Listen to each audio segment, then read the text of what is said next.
Ang sabi niyo po dito sa inyong pahayag, meron sila until June 6, 2026. Yun naman nilang, yung kanilang financial obligations from 833.7 million, bumaba naman po yan sa 271.94 million pesos. Ano po ang mangyayari kung sakali man, ayaw naman natin yun ang mangyari, na hindi po makapagbayad agad ang AirAsia? Anong mangyayari dun sa mga nakapag-book na ng flights with them? Unang-una po ay tuloy-tuloy po yung pag-uusap ng management ng AirAsia at saka dito sa amin. Although binigyan namin sila ng final notice na until Saturday, June 6, no?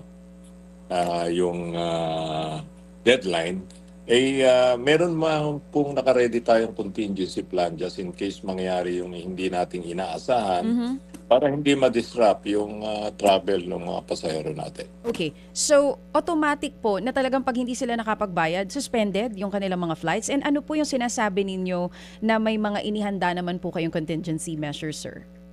Well, yung contingency measures po, siyempre makikipag-coordinate tayo sa ibang airlines para i-serve yung mga pangangailangan nung kung sakalit hindi na matuloy yung mga flights nitong nasabing airline. So, may possibility nga po yun na talagang pag June 6 hindi po nila nabayaran ito ng buo, suspended po yung kanilang operation, sir?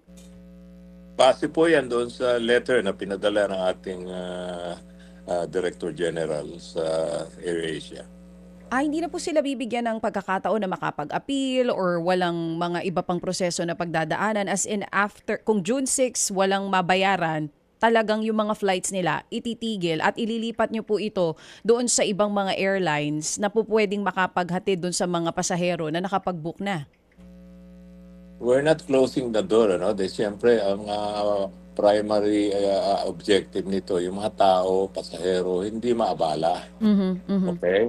So, siyempre, nag-uusap nga po. Inaasahan naman natin na ma-settle to before that deadline. Dahil ayaw naman natin, because of money matters lang, maraming Maaberya.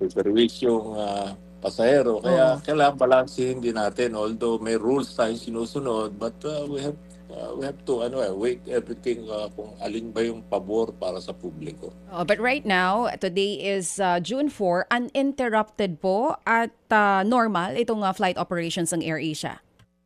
Yes po, dahil unang-una po, nag-release na rin sila ng information, natuloy-tuloy sila dahil kahapon lang naman po nila na-receive yung letter and they were given 3 days upon receipt.